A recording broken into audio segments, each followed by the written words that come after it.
Love ko, na-miss kita. Ako rin, na-miss kita. Na-miss kita. Sa jeep pa talaga nagharutan. Para po. Bango-bango mo naman. Siyempre, in love I love you. Pati ba naman dito? Oh, pakiayos na lang po ng pila. Lahat makakauwi, oh.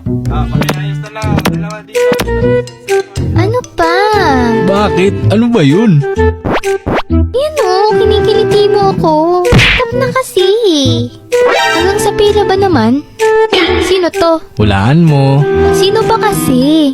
Clue, laging naka-blue. Ay nako talaga, ikaw yan no. Parang ewan to. Amoy mo pa lang alam ko na eh.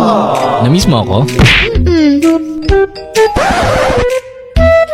Single pa rin kayo, don't you worry. Kasi minsan, di porket may jowa, masaya na. Madalas, magastos pa. May sahod na naman. Dami ko na naman pera. Parang gusto ko i-treat sarili ko ah. Yun, sakto. Gutom na ako.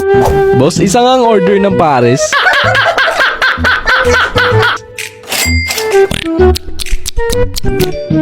I miss you, bebe. Kain naman tayo maya. Dinner tayo sa labas. May I take your order po? Isa pong bulalo, tapos sisig na rin. Meron kayong pansit? Meron po. Oh, isa na rin nun. Ikaw, babe. Sige. Okay na sa atin yun.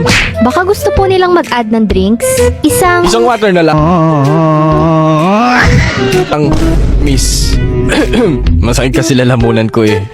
30 minutes later. Waiter, bill out na. Sige po. Grabe, pag ako lang nakain, 100 lang, sobra pa eh.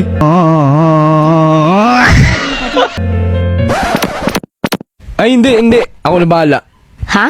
Kumuha lang ako ng lipstick.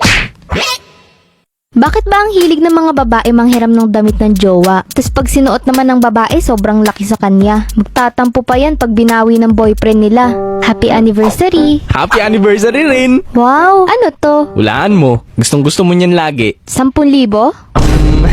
Maliban doon. We, ano kaya to? Wow! Hoodie! Oh, ayan binala na kita ha. Kasi lagi mong inihiram yung hoodie ko eh. Sasuotin ko to next date.